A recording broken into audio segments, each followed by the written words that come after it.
大家好，欢迎大家来到中文班សួស្តីអ្នកនរគ្នាស្វាគមន៍មកកាន់វីដេអូបង្រៀនពីមូលដ្ឋានគ្រឹះនៃភាសាចិន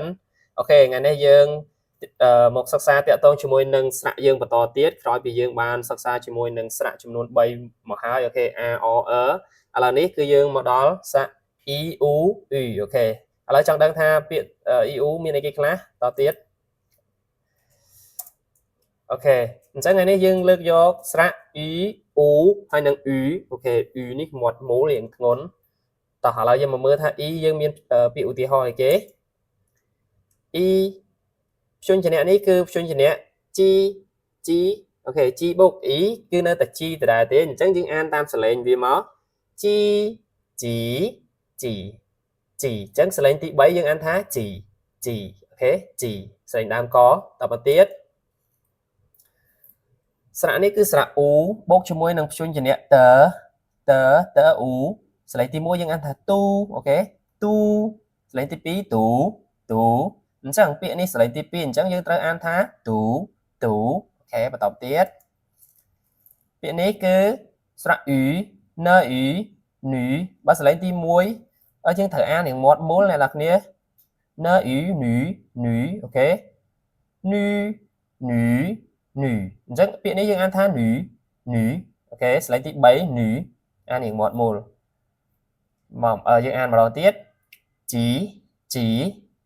ទូនអូខេអញ្ចឹងយើងមកមើលពាក្យបកប្រែទាំងអស់គ្នាជីយើងប្រែថាប៉ុន្មានជីស្រៈ e g ស្លេងទី3ជីប្រែថាប៉ុន្មានស្រៈ u បូកជាមួយព្យញ្ជនៈត u ទូសលេងទី2ទូយើងប្រែថាអានអូខេទូអានបន្តមកទៀតស្រៈ u បូកជាមួយនឹងព្យញ្ជនៈន u សលេងទី3នេះគឺប្រែថាស្ត្រីអូខេបន្តមកទៀតអូខេឥឡូវយើងមកមើលពាក្យយើងមកមើលជីវហរបស់យើងទាំងអស់គ្នាអូខេអញ្ចឹងជីវហរបស់យើងថ្ងៃនេះទី1យើងមានស្រៈ u ព្យញ្ជនៈ u បូកជាមួយនឹងស្រៈ o ស្រៈនេះគឺស្រៈ o អូខេ e o យោសលេងទី1យើងអានថាយោសលេងទី2យោសលេងទី3យោសលេងដើមកយោពាក្យនេះយើងអានមិញហើយជីព្យញ្ជនៈនេះគឺព្យញ្ជនៈកបូកជាមួយនឹងស្រៈ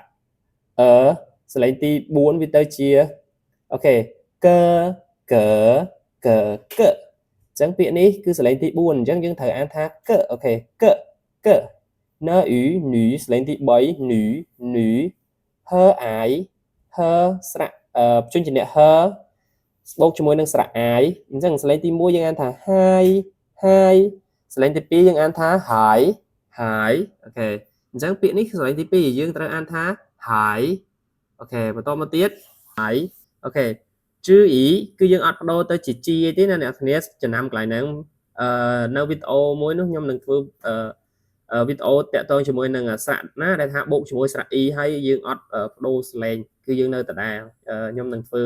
មកវីដេអូបញ្យល់ជូនតែម្ដងប៉ុន្តែឥឡូវនេះគឺយើងរៀនស្គាល់សិនទៅចំណាំតិចសិនទៅអូខេជឺ e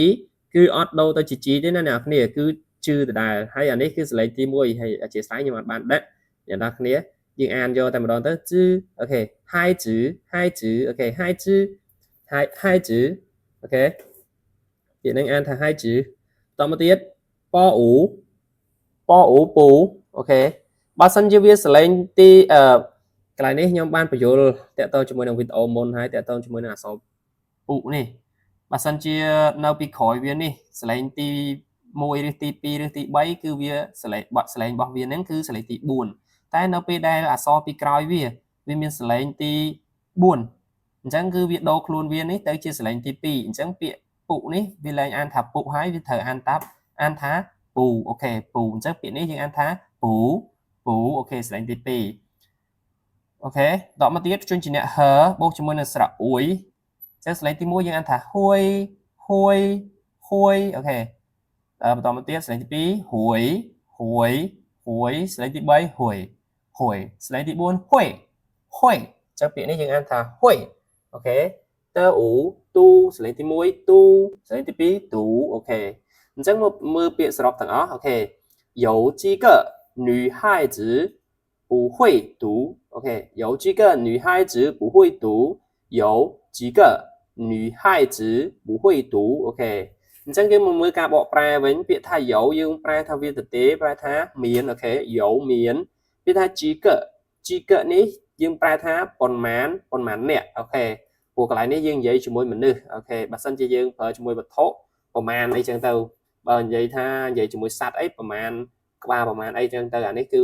សួរតាក់ទងជាមួយនឹងមនុស្សយើងត្រូវនិយាយថាប្រមាណអ្នកអូខេជីកប្រមាណអ្នកយោជីកមានប្រមាណអ្នកអីចឹងទៅពាក្យថា女孩子បានន័យថា女孩子នេះយើងប្រែថាក្មេងស្រីអូខេ女孩子ក្មេងស្រីអូខេពាក្យថា不会ប្រែថាមិនចេះ不会បើសិនហើយហួយទៅទេយើងប្រែថាចេះអ្នកទាំងគ្នាហួយចេះទៅពេលពូហួយប្រែថាមិនចេះអូខេពាក្យថាទូគឺអានអញ្ចឹង有几个女孩子不会读អូខេ有几个女孩子不会读អញ្ចឹងអ្នកទាំងគ្នាសាកប្រែមើលប្រយោគហ្នឹងយើងប្រែថាម៉េច有几个女孩子不会读អូខេអញ្ចឹងបើសិនជាបងប្អូនអាចបកប្រែបានទាំងគ្នាយើងស្កប់វីដេអូហើយយើងរៀនបកមកថាពាក្យហ្នឹងបានថាម៉េចណាខ្ញុំសម្រាប់ឲ្យមួយហើយchẳng đang thật luôn anh toàn ở đây chứ này là kia ok lấy dương mà bỏ bài tầng ở kia 有几个女孩子不会读មានក្មេងស្រីប្រមាណអ្នកមិនចេះអានអានេះគឺជាប្រយោគមួយដែលថាយើងនៅក្នុងសាលាអីចឹងណាហើយចង់ដឹងថាលោកគ្រូហ្នឹងគាត់ចង់ដឹងថាក្មេងស្រីប្រមាណអ្នកដែលថាអត់ចេះអានប្រយោគមួយនឹងអានឃ្លាមួយនឹងអីចឹងទៅអានេះគ្រាន់តែជាការសម័យរបស់ខ្ញុំទេគេយកមកឧទាហរណ៍ឲ្យបងប្អូនទាំងអស់គ្នាហ្នឹងប៉ុន្តែបើសិនជាយើងចេះពាក្យច្រើនយើងយកវាទៅផ្គុំជាអីទៀតអ្នកនរគ្នាអាចធ្វើបង្កើតជាពាក្យឲ្យ comment មកវិញនៅក្រោមវីដេអូរបស់ខ្ញុំក៏បានដែរចាំខ្ញុំចូលទៅ reply មើលថាអ្នកនរគ្នាបង្កើតជាប្រយោគហ្នឹងត្រូវឬក៏ខុសអីចឹងទៅអ្នកនរគ្នាប៉ុន្តែសម្រាប់ការរៀនយើងត្រូវតែឧស្សាហ៍បន្តិចបើសិនជាយើងរៀនមួយថ្ងៃចោលមួយថ្ងៃគឺយើងទៅអត់មុខទេអ្នកនរគ្នាអូខេអញ្ចឹងវីដេអូតាក់ទងជាមួយនឹងស្រៈ e u u បានមកដល់ទីបញ្ចប់ទៅត្រឹមនេះអរគុណសម្រាប់ការទស្សនារបស់បងប្អូនទាំងអស់គ្នាជម្រាបលាបាយបាយ